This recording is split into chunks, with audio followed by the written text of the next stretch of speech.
고맙고 감사하신 아버지 하나님, 오늘 이 아침 이 새벽을 깨우게 하셔서 예배함으로 나가게 하시고 영적인 생명의 말씀을 듣게 하셔서 하루를 말씀으로 시작하게 하심을 고맙고 감사합니다. 오늘 하루 생명과 재산을 지키시고 우리의 건강을 붙드시며 자녀손들에게 복을 주시며 오늘도 생업의 복을 주사 평안한 하루 되게 하시고 죄에 물들거나 악에 빠지거나 시험에 들지 않도록 우리를 지켜 주옵소서. 감사드리며 예수님 이름으로 기도합니다. 아멘. 아멘. 요한일서 4장 16절에서 21절 말씀. 요한일서 4장 16절에서 21절. 하나님이 우리를 사랑하시는 사랑을 우리가 알고 믿었노니 하나님은 사랑이시라. 사랑 안에 거하는 자는 하나님 안에 거하고 하나님도 그의 안에 거하시느니라. 이로써 사랑이 우리에게 온전히 이루어진 것은 우리로 심판날에 담대함을 가지게 하려 함이니 주께서 그러하심과 같이 우리도 이 세상에서 그러하니라. 사랑 안에 두려움이 없고 온전한 사랑이 두려움을 내쫓나니 두려움에는 형벌이 있음이라. 두려워하는 자는 사랑 안에서 온전히 이루지 못하였느니라. 우리가 사랑하면 그가 먼저 우리를 사랑하셨음이라. 누구든지 하나님을 사랑하노라 하고 그 형제를 미워하면 이는 거짓말하는 자니 보는 바 그 형제를 사랑하지 아니하는 자는 보지 못하는 바 하나님을 사랑할 수 없느니라. 우리가 이 계명을 주께 받았나니 하나님을 사랑하는 자는 또한 그 형제를 사랑할지니라. 아멘. 우리 17절. 이로써 사랑이 우리에게 온전히 이루어진 것은 우리로 심판날에 담대함을 가지게 하려 하매니. 18절. 사랑 안에 두려움이 없고 온전한 사랑이 두려움을 내쫓나니. 오늘 저는 본문의 말씀을 통해서 두려움을 내쫓는 사랑이다 라는 제목으로 함께 말씀을 나눌 때 여러분 배우고 확실한 일에 거하시길 바라고 우리 마음속에 두려움이 다 사라질 수 있는 저와 여러분의 신앙생활, 확신 있는 신앙생활이 꼭 되시기를 주의 이름으로 축원합니다. 자, 남녀가 결혼을 할 때 결혼식을 거행하게 됩니다. 그때 사랑의 증표로 신랑은 신부에게 반지를 끼워줍니다. 신부도 신랑에게 반지를 끼워줍니다. 서약도 합니다. 서약의 징표가 반지입니다. 그래서 이 반지를 끼워주면서 우리 사랑 변치 말자.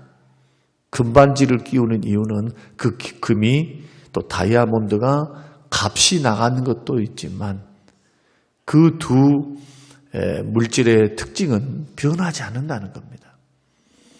수십억 년이 걸린다 할지라도 변하지 않는 게 금이고 다이아몬드입니다. 그래서 이러한 변치 않는 그러한 반지를 교환함을 통해서 우리가 어려움을 함께 헤쳐나가자. 아무리 상처가 있고 서로가 둘이 힘들고 부부싸움을 한다 할지라도 내부적인 어려움, 외부적인 어려움, 돈의 어려움, 자식의 문제, 건강의 문제 이러한 것들이 우리가 살아가는 앞길에 있다 할지라도 우리 사랑은 변치 말자라고 하는 그 증표가 바로 반지입니다. 그래서 이 반지를 찬찬히 바라보면서 서로의 사랑을 새롭게 하고 온갖 고난을 우리가 함께 헤쳐나가자라고 했던 서약을 떠올리게 되죠. 결혼을 돌아보게 되고 또 처음 가졌던 마음을 새롭게 정리하는 그러한 그런 물건이 바로 반지인데 마찬가지로 반지라고 하는 것은 두 사람의 사랑의 징표인데 마찬가지로 창조주 하나님께서 죄로 타락한 죄인들을 먼저 사랑하셨는데 하나님이 우리를 먼저 사랑하셨어요. 근데 그 먼저 사랑을 뭘로 남기셨느냐? 사랑의 징표로 남기셨다는 겁니다. 그냥 입으로 막 하나님께서 나는 너를 사랑한다, 너를 사랑한다. 먼저 사랑하셨는데 먼저 사랑하심이 입으로만 나타나는 것이 아니라 사랑의 징표를 보여주면서 하나님 우리를, 죄인된 우리를 사랑하셨다는 거예요. 그 사랑의 징표가 뭐냐? 요한 1서에서는 바로 독생성자 예수 그리스도를 이 땅에 보내사 십자가에 죽게 하신, 우리의 모든 죄를 다 담당하시고 우리의 심판도 담당하시고 우리의 정죄도 담당하시고 죄악을 담당하셔서 십자가에 죽게 하신 거죠. 형벌과 죄악을 다 담당하시고 예수님이 돌아가시는데 그 예수님, 십자가에 죽으신 예수님이 하나님께서 죄인된 우리를 사랑하시는 반지라는 거예요. 반지. 그러니까 하나님 편에서는 죄인된 우리를 사랑하시는 그 사랑이 말로 된 사랑이 아니라 가장 소중한 것, 하늘 아버지께서 우리 천지 만물을 창조하신 하늘 아버지가 가장 소중하게 여기신 그 하나밖에 없는 독생자 예수 그리스도를 이 땅에 보내신 사랑이라는 겁니다. 그래서 19절 말씀 보면 우리가 주님을 먼저 사랑한 것이 아니라 하나님이 우리를 먼저 사랑하셨다. 저와 여러분들은 하나님으로부터 먼저 사랑을 받으신 분들이고 그 사랑의 징표, 나는 너를 변치 않게 사랑한다. 너와 내가 아들 관계고 원수 관계에서 아들 관계가 되었는데 내가 너를 용서하기 위해서, 너를 자녀 삼기 위해서 내 아들 예수를 이 땅에 보내서 나는 너를 구원하고 너를 받아들였다. 이러한 관계가 계속해서 유지될 수 있도록 우리 하나님은 뭘 보시고 참아내시느냐 하면은 죄인된 우리가 또 죄를 짓고 죄인된 우리가 또 잘못된 길을 걸어갈 때 예수 십자가를 바라보는 것이죠. 뭘 바라본다고요? 예수 십자가. 반지를 바라보면서 반지. 예수님을 보면서 나를 보시는 거예요. 나를. 그러면은 예수님이 이 땅에 오시기 전에 하나님과 우리의 관계는 어떤 관계입니까? 원수 관계입니다. 하나님과 원수되어 있어요. 진노의 자녀들이에요. 심판받을 자, 멸망받을 자, 지옥 갈 자. 죄의 값은 사망이니까 영적 사망, 영원한 유황불에 들어가 죄의 형벌을 받아서 멸망당할 우리들이다. 영생이 있습니까? 행복한 영생이 없고 지옥에서 영원토록 사는 영생은 있어요. 이것이 우리들의 위치였다는 겁니다. 그런 우리들을 하나님께서 먼저 사랑하사 사랑의 징표로서 예수님을 이 땅에 보내주셨다. 그렇다면 이 한없고 끝없는 엄청난 사랑을 받고 사는 우리들이 이라는 하나님의 사랑 안에 거하는데, 그러면 이 세상을 살아가는 우리들의 자세는 어떠해야 하는가? 이것이 오늘 본문에서 두 가지로 말씀하는 것이거든요. 그러니까 이런 사랑을 받았어요. 말할 수 없는 사랑이죠. 내가 무슨 노력해서 하나님 사랑을 받았습니까? 이쁜 짓을 해서 받았습니까? 아니면 하나님의 뜻을, 말씀을 순종해서 받았습니까? 하나님이 세우신 기준에 부합하기 때문에 사랑받았습니까? 전혀 그게 아니다는 거예요. 죄인 되었을 때 독생자를 보내주셨어요. 로마서 5장 8절. 이게 복음입니다. 복음. 이것은 세상에 있는 종교들이 흉내낼 수 없는 복음이에요. 세상의 종교는 다 인과응보로 돼 있어요. 업이야. 과거에 전생에 죄를 지었기 때문이야. 지금 네가 고난당하는 것은 바로 죄 때문이야. 이것밖에 없어요. 이것밖에. 인과응보라는 것밖에 없어요. 무슨 섭리가 있고 거기에 하나님의 은혜가 있고 용서함이 있고 없어요. 그런 거. 오직 기독교 신앙만이.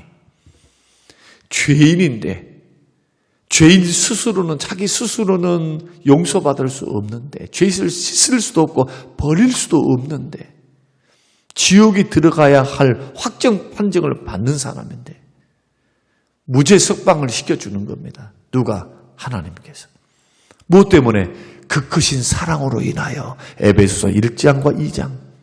그 깊으신 뜻 안에서 그 풍성한 긍휼의 풍성한 하나님의 은혜 때문에 긍휼과 은혜와 하나님의 깊으신 뜻 안에서 나를 택하사 예정하사 구원하시기를 기뻐하신 거예요. 전적인 하나님의 은혜요, 하나님의 사랑이죠. 그런 은혜를 받고 사랑을 받고 우리가 구원받은 거예요. 무슨 잘나고 똑똑하고 무슨 하나님의 기준에 맞아서가 결코 아닙니다. 결코 아니에요. 하나님이 다 하신 거죠. 이런 사랑을 받는 우리들은 두 가지를 해야 합니다. 첫째는 뭐냐? 18절을 보십시다. 자, 오늘 읽었던 말씀이죠. 한번 18절. 사랑 안에 두려움이 없고 온전한 사랑이 두려움을 내쫓나니 두려움에는 형벌이 있음이라. 두려워하는 자는 사랑 안에서 온전히 이루지 못하였다. 여기서 이 말씀을 해석을 하려면 두렵다라고 하는 게 뭔가? 도대체 사랑 안에는 두려움이 없다고 하는데 어떻게 사랑 안에 그래 두려움이 없죠. 사랑 안에 서로 사랑하는데 두려움이 있습니까? 사랑 속에는 두려움이 들어갈 수가 없어요. 아, 저 남자가 나는 사랑하고 있는데 저 남자가 딴 여자를 만나는가? 저 남자 딴 여자를 만나는가? 딴 남자를 만나는가? 그럴 필요가 없죠. 사랑하는데 서로가 사랑하고 있는데 사랑의 확신이 있는데 만약에 두려워한다면 그는 사랑의 확신이 없는 거예요. 사랑하지 않는 거라 이거예요. 그럼 이 두려움은 뭐냐? 단순한 두려움을 말하지 않습니다. 오늘 요한 1서 4장이 말씀하고 있는 이 사랑도 독생자를 보내시기까지 사랑하는 사랑이거든요. 이게 구원의 사랑이에요. 구원의 사랑. 죄인들을 구원하신 사랑이라는 거예요. 단순히 먹고 사는 것이 두렵다거나 무슨 세상이 두렵다거나 사탄이 두렵다거나 이런 두려움이 아니라는 거예요. 어떤 두려움이냐? 하나님의 심판을 받는 두려움이에요. 여러분, 제가 누차 강조합니다. 심판이 있습니다. 그리스도의 심판대 앞에 다 서게 돼요. 그 심판대 앞에서 영벌과 영생으로 나누어져요. 이 땅에 사는 모든 사람, 태어났다가 죽었던 모든 사람, 또 살아있는 모든 사람, 예수님 재림 때 백부자 심판대 앞에, 그리스도의 심판대 앞에 딱 서게 되면 그때는 두 가지 길밖에 없어요. 영원히 사는 길이 두 가지 길밖에 없어요. 지옥에서 유황불못에서 고통받고 영원히 살 것인가? 하나는 주님과 함께 영생을 얻으며 영원한 천국에서 하나님의 얼굴을 보면서 그때는 주의 얼굴을 봐요. 영이신 주의 얼굴을 본다니까. 우리 예수 그리스도를 보게 돼요. 성령님을 보게 돼요. 눈으로 보는 것처럼 신령한 몸을 입고 영원토록 왕노릇하면서 영생복락을 누리며 살게 돼요. 없어지는 거 아닙니다. 영원히 사는 겁니다. 그러니 예수 그리스도가 우리를 사랑하시는, 하나님께서 우리를 사랑하시는 반지예요. 징표. 그리스도 십자가. 그 사랑의 징표를 우리에게 주셨는데 왜 두려워하냐는 거예요. 왜? 두려워할 필요가 없다는 거예요. 막 구원받을 수 있을까 쩔쩔쩔 맨다든지 하나님께서 나같이 이렇게 부족하고 연약한 나를 주께서 계속 사랑하실까? 그 쓸데없는 생각하지 말라는 거예요. 비근한 예를 한번 들어볼까요? 여러분의 자식들을 향한 마음이 어떻습니까? 긍휼의 마음, 사랑의 마음이죠. 자식들이 못 살면은 차라리 내가 못 사는 것이 더 나아. 그러니까 피땀 흘려서 벌었던 그 돈 자식들이 어렵다 그러면 그래서 주는 거예요. 줄 수밖에 없어. 보통은 다 어느 정도 내가 먹고 살 수 있을 정도만 되면 자식에게 주는 게 그게 부모라 이거예요. 부모. 자기 속으로 난 부모. 그렇지 않습니까? 그 자식이 힘들고 잘못된 길을 걸어갔다 해서 버리는 부모가 세상에는 있을 수가 있어요. 간혹 가다 보면 그런 부모들이 있어요. 자식 버리고 도망가 버려. 그러나 우리 주님 말씀하셨어요. 사람들은 그럴 수 있다. 자식을 버리더라. 그러나 나 여호와는 너희를 결탄코 버리지 아니하리라. 이게 하나님의 열심이요, 우리를 향한 하나님의 사랑의 고집이에요. 그 사랑의 고집을 십자가 사랑으로 우리에게 증표로 주신 것이니까 예수 믿는 사람들은 나는 분명히 예수를 믿었는데 아직도 부족함이 있고 아직도 허물이 있고 아직도 잘 넘어지고 내 속에는 선한 것이 없고 악한 것이 막 드러난다 해서 그것 때문에 막 벌벌벌벌 떨면서 구원받을까? 하나님께서 나에 대한 사랑을 철회시키실까? 그 두려워하지 말라는 거예요. 이게 사랑엔 두려움이 없나니. 만약에 두려움을 갖고 있다는 것은 뭡니까? 하나님의 사랑을 믿지 못하거나 받아들이지 못한다는 거예요. 자, 또 예를 한번 들어봅니다. 둘이가 사랑을 하고 있어요. 사랑해서 결혼을 했어요. 그런데 그 남편의 사랑, 아내의 사랑을 받아들이지도 못하고 믿지도 못해요. 그럼 뭐가 나타날까요? 두려운 거죠. 나를 버릴까 봐. 나를 버릴까 봐. 나는 사랑하는데 나를 버릴까 봐 두려워. 자꾸 두려워하는 마음. 그런데 자꾸 안심시킵니다. 나는 당신 사랑해. 걱정하지 마. 당신을 위해서 내가 이렇게 희생했잖아. 내가 열심히 최선을 다해서 노력하고 있잖아. 걱정하지 마. 우리 자식들도 낳았다. 버리지 않는다. 그런데도 계속 두려워하고 있으면 그 상대방, 아내가 됐든 남편이 됐든 그렇게 사랑을 하고 있는 상대방은 어떻겠습니까? 그 상대를 바라보면서 한번 생각해 보라는 거예요. 사랑엔 두려움이 없어요. 아버지께서 나를 사랑하신 사랑은 변치 않습니다. 그렇기 때문에 절대로 그 사랑을 의심하지 말고 부족하다 할지라도 부족하고 연약하니까 더 십자가 앞으로 나와야죠. 하나님 앞에 나와야죠. 사람 보지 말고 하나님 바라보면서 주님 연약합니다. 부족합니다. 그 크신 주의 사랑을 받았는데 아직도 내 안에는 약함이 있습니다. 사도 바울처럼 로마서 7장에서 오라 나는 곤고한 사람이로다 하면서 오직 사망의 법에서 성령의 생명의 법이 죄와 사망에서 우리를 해방시키시는 그 은혜를 더 의지하면서 살아가는 거죠. 믿으면서 살아가는 거예요. 완벽하게 죄를 끊었기 때문에 구원받는 게 아닙니다. 착각하면 안 됩니다. 그 복음을 무너뜨려버린 거예요. 그것은. 그래서 두려움을 물리쳐야 합니다. 두려워하지 말아야 합니다. 자식이기 때문에 조금 죄를 지었고 허물이 있어도 아버지 앞에 나와서 아버지 죄송해요. 아버지 잘못했습니다. 용서해 주십시오. 아버지가 꾸지람을 하고 채찍질을 하고 초달을 한다 할지라도 꾸중을 받는 한이 있더라도 아버지를 안 떠납니다.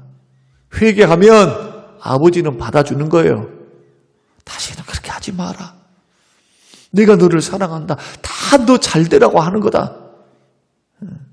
이게 아버지의 마음인데 아버지의 마음을 곡해하거나 오해하지 말고 여러분 두려워하지 않게 되시기를 주의 이름으로 축원합니다. 또 왜 두려워하지 말아야 되느냐?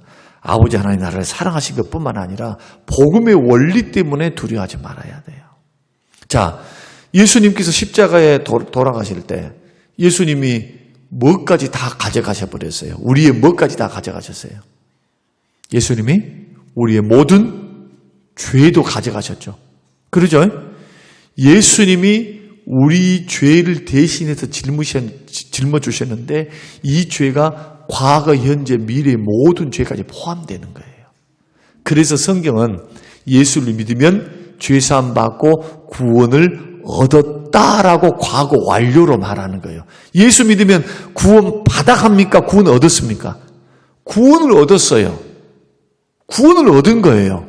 어떻게? 즉각적으로, 순간적으로 예수 믿으면 예수님이 나의 의가 되고 예수로 옷 입는 것이 되는 거예요. 그 의를 힘입는 겁니다. 그래서 정죄가 없어요. 정죄. 그리고 예수님이 십자가에서 형벌 받으셨죠. 그러죠?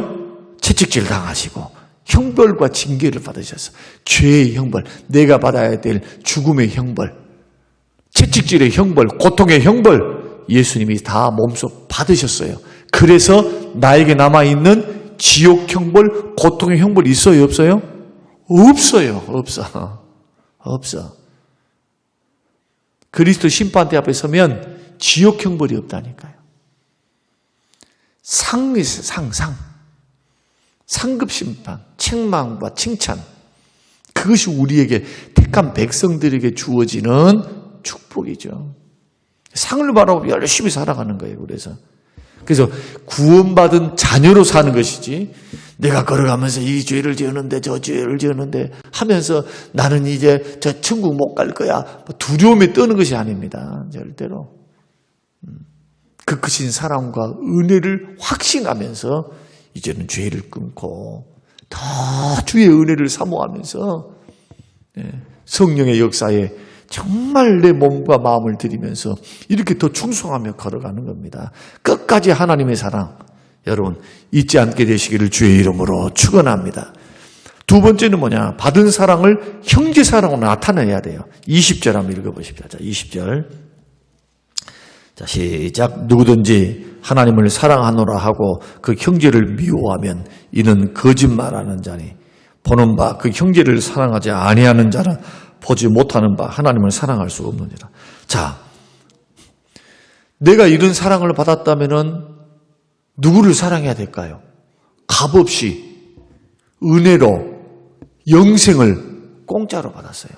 영생만 받은 게 아니라 지옥 형벌을 면제받았어. 그러면 그렇게 우리를 구원해 주시고 사랑해 주시고 자녀 삼으시고 왕 노릇하게 하시고 영생을 주시고 축복을 주신 그 아버지를 사랑해야 마땅하죠. 사람이라면 그렇게 해야 돼. 사람이라면 은혜를 알아야 되니까 감사하고 나에게 은혜 베푸신 분에게 감사하고. 그게 사람 아닙니까? 짐승하고 다른 점이 뭐예요? 사람은 보답할 줄 안다는 거예요. 보답. 그게 하나님의 사랑에 대한 보답. 하나님 감사합니다. 그 은혜에 고맙습니다. 나는 하나님을 사랑합니다. 이 보답의 증거가 입으로만 주님 사랑합니다 해서는 안 된다는 거예요. 그것이 뭘로 나타나야 됩니까? 형제 사랑으로 나타나야 되죠. 여기서 말하는 것은요, 형제입니다. 불신자 말하는 거 아니에요. 불신자. 이웃 사랑에는 불신자가 들어가 있어요. 그러나 요한 1서에서 말하는 형제라고 하는 것은 믿는 자입니다. 예수 믿는 자예요. 왜 그렇습니까? 하나님은 나만 사랑합니까? 내가 마음 안 들어 하는 그 사람도 사랑해요. 내 마음에 안 들 뿐이지 아버지 마음에 안 든 게 아니에요. 왜? 죄인들을 용서하시고 구원하시고 사랑하시고 십자가로 사랑하신 게 아버지의 마음이니까. 그러니까 교회 안에 있는 형제가 내 마음에 안 든다 해서 미워하면은 누구 마음을 아프게 하는 거예요? 나를 구원하신 아버지 마음을 아프게 하는 거예요. 아버지 마음을. 그게 어리석게 신앙생활해서는 안 돼요. 나는 저 사람에 대해서 마음에 안 들고요. 이래서 싫고요. 아니요. 예수 믿었다면 그 사람이 예수를 믿고 구원받은 하나님의 자녀라면 어떤 범죄, 어떤 약함이 있다 할지라도 예수 믿는 나는 십자가의 사랑, 그 크신 은혜와 구원의 사랑을 받았기 때문에 사랑을 흘려보내야 돼요. 허물을 덮어주고 사랑으로 권면해서 일으켜주고 죄에서 끄집어내주고 막 정죄해가지고 그 사람의 마음에 상처를 주고 넘어지고 주님을 떠나게 만들면 안 된다는 거예요. 그래서 교회 안에서 실족게 하는 자는 차라리 한 사람이라도 실족게 하는 자는 차라리 네 목에다가 연자맷돌을 목에다 달고 자 깊은 바다에 가서 자살해. 그게 낫다. 그렇게 말씀하신 이유가 거기 있는 겁니다. 아버지께서 그 사람도 사랑해요. 그 형제를 뜨겁게 사랑한다. 오늘 이 사랑의 원리. 그래서 사랑엔 뭐가 없다고요? 두려움이 없어요. 여러분 심판받을 거 두려워하지 마세요. 하나님께서 우리에게 구원을 확증하시고 보증하사 예수님도 보내주셨지만은 예수 믿을 때 성령으로 도장을 딱 찍어버렸어요. 내 영혼에 도장을 딱 찍어서 성령으로. 그 성령님이 끝까지 우리를 천국까지 인도해 가세요. 그래서 성령님의 별명이 보혜사입니다. 옆에서 돕는 분이에요. 우리를 돕는 분이 계세요. 그 사랑에 대한 보답이 뭐다고요? 형제 사랑. 아셨죠? 신앙생활 율법주의적으로 하면 안 됩니다. 율법주의적으로. 딱 자기 선을 그어놓고 이것이 아니니까 미달이니까 나는 미워. 그러면 안 돼요. 기다려줘야지. 위에서 기도해줘야지. 왜 믿음이 그 정도밖에 안 될까? 다 하나님 믿음이 성장하도록 도와주세요. 그래서 목회를 해보니까요. 오래오래 참는 수밖에 없어. 성질대로 못합니다. 절대로 해서도 안 됩니다. 그러니까 힘드는 게 목회예요. 기다려주고 사랑으로 품어주고 끝까지. 마찬가지로 목회뿐만 아니라 신앙생활도 마찬가지입니다. 여러분이 이렇게 걸어가셔서 형제 사랑할 줄 모르면 하나님 사랑할 줄 모르는 자요. 그것을 가지고 여러분 분별하면서 오늘 신앙생활을 잘 점검할 수 있는 여러분이 되어서 형제에 대해서는 무조건이다. 사랑하는 것 무조건 사랑한다. 주님 사랑하셨으니 이런 정신을 가지고 형제를 사랑하시기를 주의 이름으로 축원합니다. 고마우신 아버지 하나님 감사합니다. 주신 귀한 말씀 마음에 대석입니다. 하나님 영광 받으시옵소서. 사랑엔 두려움이 없습니다. 형벌에 대한 두려움, 심판에 대한 두려움을 벗어버리고 감사와 자유함으로 평안함으로 사랑함으로 주 섬기며 살게 하옵소서. 예수님 이름으로 기도합니다. 아멘.